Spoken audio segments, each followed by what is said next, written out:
Let me ask you something. When was the last time you picked up your phone without any clear reason? No message to reply to, no task to finish, just instinct. Scroll, refresh, one more video. It feels small, almost invisible. But at some point, I started noticing a pattern. The more I consume, the less satisfied I feel. More content, more food, more stimulation, and somehow less focus, less energy, less enjoyment. That curiosity sent me digging, not into motivational videos, not into productivity hacks, but into neuroscience. And right at the center of it was one word that kept showing up again and again: dopamine. Not in a dramatic way, not in a fear-mongering way, but in a quiet, everyday way that affects almost everyone living in the modern world. So what dopamine actually does? Most of us hear dopamine and think happiness, but that's not quite right. Dopamine is more like the brain's motivation signal.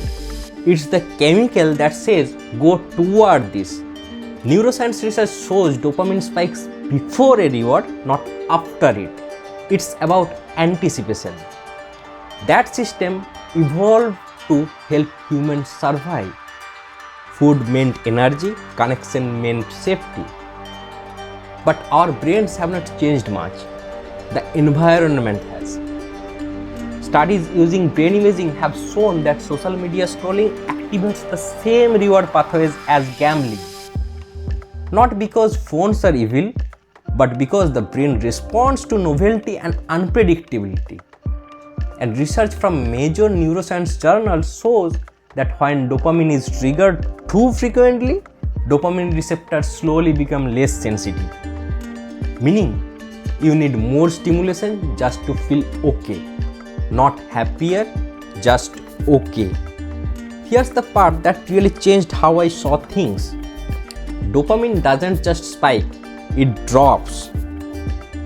And that drop is uncomfortable. Boredom, restlessness, that weird urge to reach for something. So you open an app. Dopamine rises, you feel relief. But only briefly. Then it drops again. And that drop is what pulls you back. This loop has been studied extensively in behavioral neuroscience, especially in addiction research. Ultra-processed foods work the same way. There are solid research showing that foods high in sugar, fat, and salt stimulate dopamine far more than whole foods.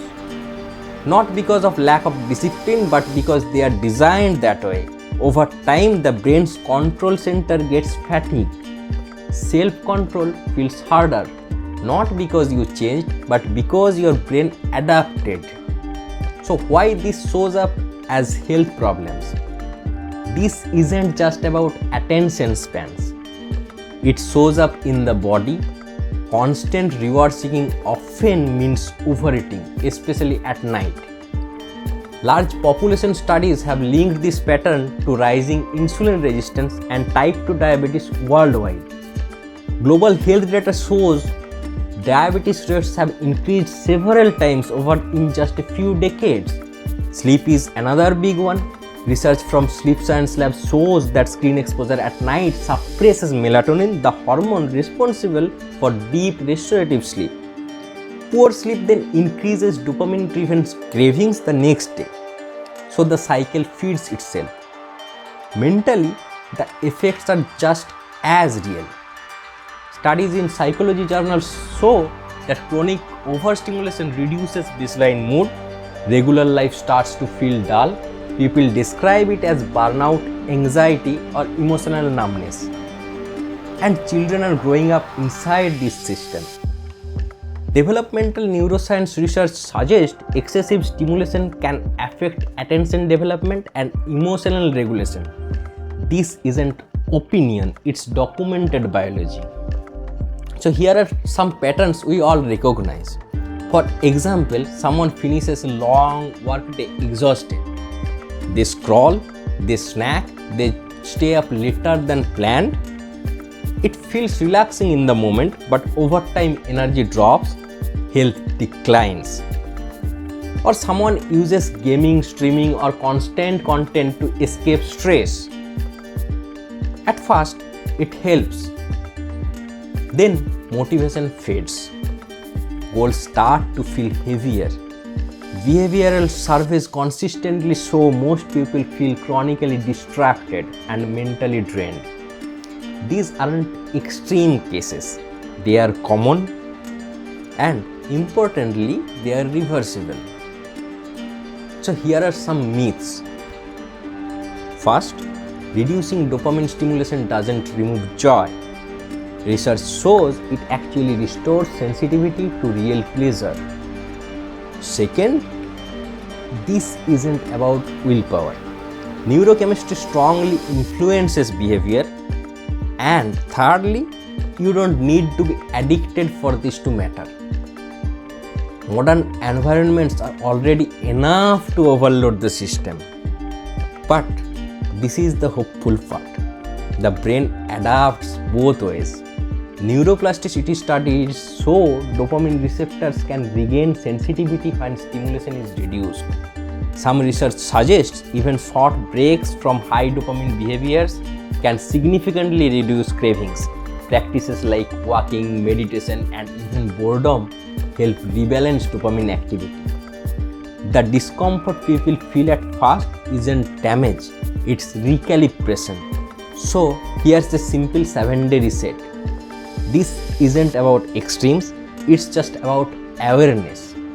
On day 1, notice the habits like screens, food, etc.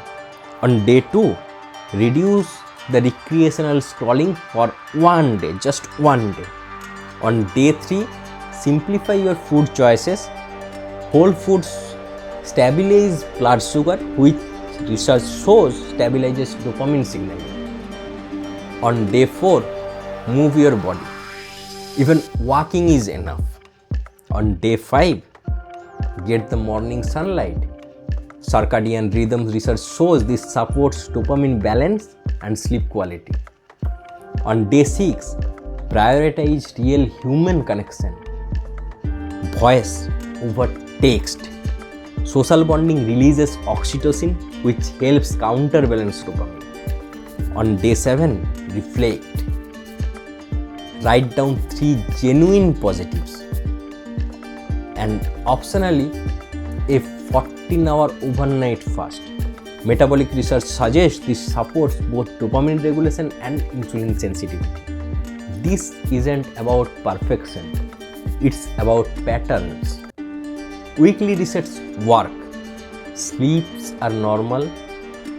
If symptoms feel overwhelming, professional support matters. Small household rules help too, like phone-free meals and screen-free bedrooms. Dopamine isn't the enemy. It wasn't designed for constant stimulation. Modern systems compete for your attention, but awareness gives you choice. Less noise, more meaning, and that shift changes everything.